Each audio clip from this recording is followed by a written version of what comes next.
기미는 단순히 색소만 지운다고 해결되는 게 아니라 진피 환경을 개선해야 되는 질환입니다. 따라서 사람에 따라 치료 강도나 치료법을 달리해야 합니다. 이를 위한 치료법들을 저는 많이 연구를 해왔습니다. 그중 대표적인 방법이 고주파 시술입니다.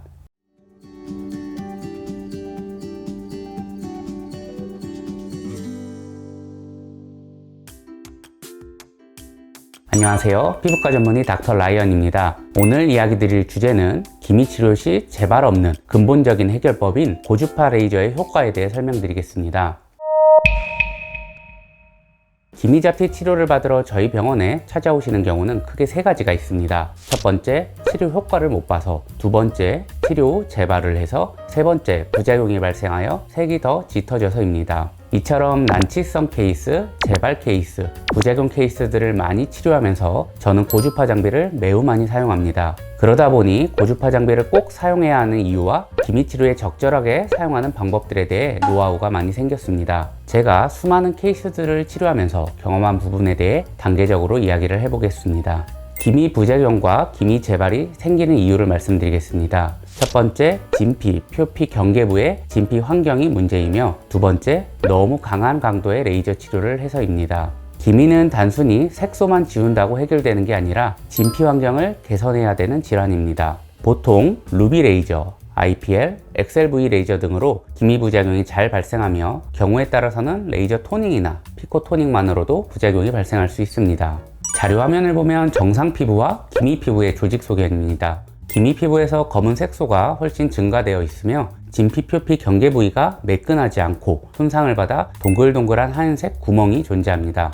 기미는 스펙트럼이 매우 넓은 색소입니다. 따라서 사람에 따라 치료 강도나 치료법을 달리해야 합니다. 예를 들어 어떤 사람은 1에서 10의 레이저 강도 중에서 7, 8의 레이저 강도로 견뎌낼 수 있는 기미일 수 있습니다. 이런 사람은 토닝 치료뿐만 아니라 조금 강한 치료인 피코 레이저, 심지어는 루비 레이저로 치료를 할 수도 있습니다. 하지만 2, 3의 강도까지만 견뎌낼 수 있는 피부 환경을 가진 기미 환자는 레이저 토닝을 하더라도 1, 2의 강도로 매우 부드럽게 치료를 해야 합니다. 기미 잡티가 치료 후 재발하는 것도 비슷한 맥락으로 설명할 수 있습니다. 기미 치료에서 가장 중요한 부분이 단순히 색깔만 뺀다고 되는 게 아니라 진피 표피 경계부의 환경을 정상으로 되돌려야 재발을 하지 않습니다. 우리가 기미 치료를 할 때 가장 많이 사용하는 방법이 토닝 치료입니다. Q-스위치 엔디아그 레이저를 이용한 레이저 토닝과 피코 레이저를 이용한 피코 토닝이 대표적입니다. 토닝 치료의 원리는 멜라닌 색소 및 멜라노좀의 수를 감소시키고 멜라닌 세포 기능을 감소시켜서 기미를 좋아지게 합니다. 즉, 색깔적인 치료가 주 목적입니다. 하지만 위에 말씀드린 것처럼 기미를 치료하는 데 있어 중요한 건 진피 표피 경계부의 진피 환경을 개선시키는 것입니다. 그래야 부작용이 안 생기고 재발을 안 합니다. 자료 화면처럼 고주파 장비를 사용해 피부 장벽을 탄탄하게 만들면 더욱 확실히 개선이 됩니다. 그래서 저는 환자분들에게 항상 제대로 된 기미 잡티 치료를 받기 위해서는 토닝 치료만으로는 부족하며 고주파 장비와 같은 보조적인 레이저들이 반드시 필요합니다 라고 이야기를 하고 있습니다. 기미 부작용 및 기미 재발에서 고주파의 역할을 말씀드리겠습니다. 기미에 대한 연구가 진행되면서 진피 표피 경계부 기저막 손상과 함께 비정상적인 진피 환경이 기미와 연관성이 제시되었습니다.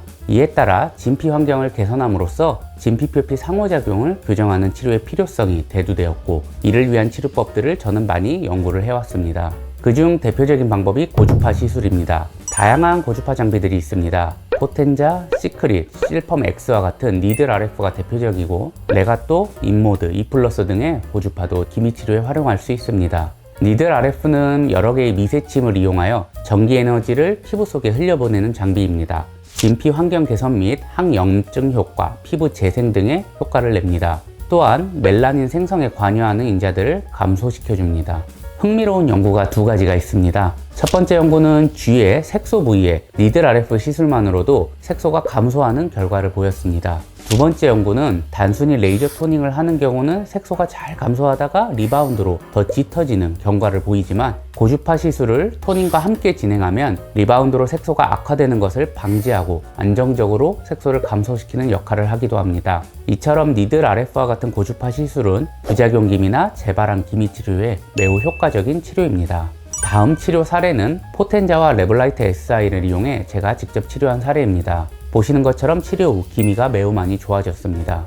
실제 저는 기미 치료를 할 때 고주파 장비를 여러 가지 사용하여 치료하는 걸 기본으로 하고 있습니다. 그 결과 치료 효과가 상당히 좋다고 생각합니다.